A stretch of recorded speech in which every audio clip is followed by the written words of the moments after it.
pensei em quem entrevistar nesse programa, ela foi uma das pessoas que vieram em minha mente logo de cara, porque é uma mulher poderosa, em todos os sentidos, como mãe, como profissional, e que vai à luta todo dia. Então hoje eu quero saber um pouquinho por trás da história de Mara Ferraz, que vocês já conhecem.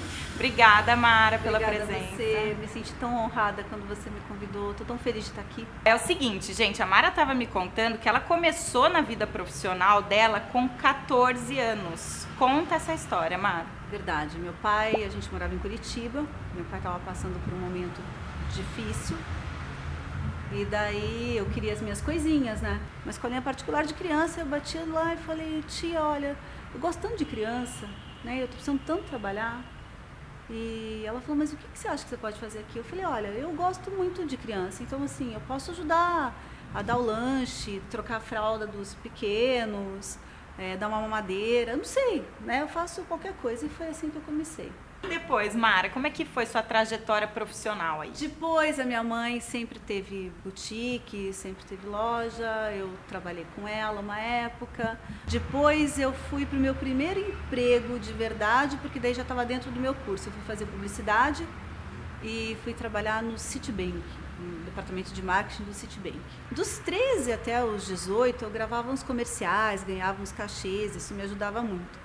Mas profissionalmente, dentro da minha área, eu comecei com 18, 19 anos no departamento de marketing. E aí, como surgiu a Trifato no meio de tudo isso? Eu tive uma experiência com mídia impressa em São José do Rio Preto, no jornal centenário da cidade, que era o Diário da Região. Eu fazia uma coluna de moda, de comportamento. E daí, quando eu mudei para Piracicaba, eu fui trabalhar no Jornal de Piracicaba. Eu fui colunista social do Jornal de Piracicaba. E aí eu comecei a ver que aqui em Piracicaba, até então, não existia uma revista, né? Teve uma revista que, por algum motivo, deixou de existir, ficou um bom tempo, deixou de existir, e naquele momento não existia revista. E como eu ia muito a Rio Preto, as revistas em Rio Preto, elas brotavam, elas nasciam, sabe?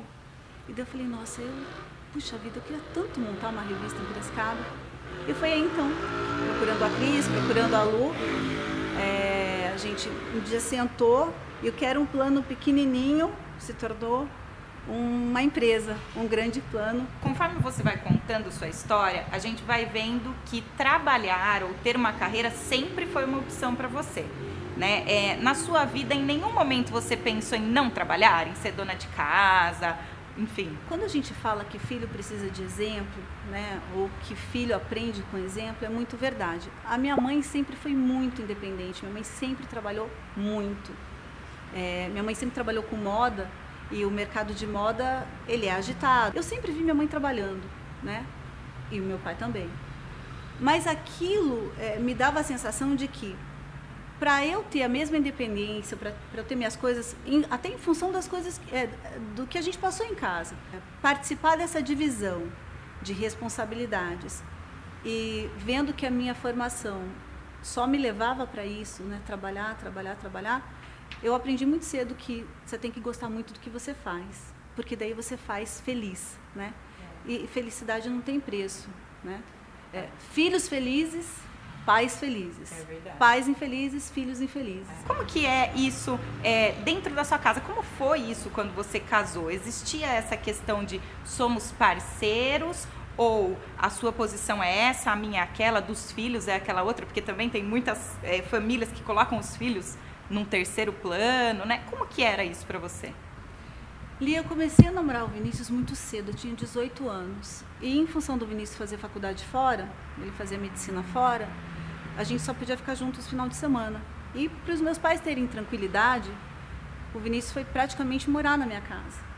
Então, a gente se construiu, né? O Vinícius sempre quis que eu fosse independente e eu sempre quis que a gente construísse uma vida juntos, onde houvesse contribuição dos dois lados para tudo. Então, ele foi fazer uma residência em Portugal em 96 ou 97.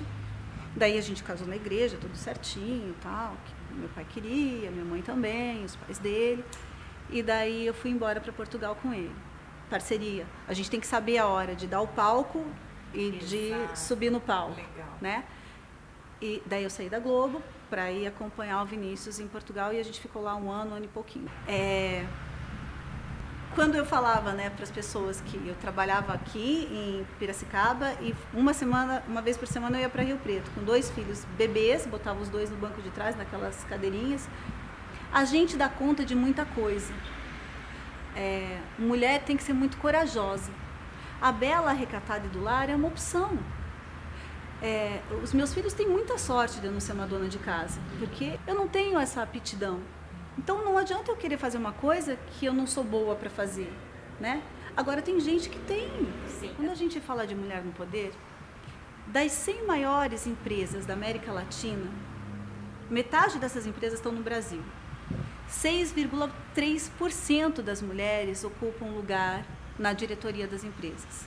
Depois eu acho que vem o Chile com 3% e o México com 5%. Então, as mulheres empreendedoras, as grandes empresárias, as grandes executivas, ainda ocupam um espaço muito pequeno dentro do mercado de trabalho. O mercado de trabalho ainda é muito machista.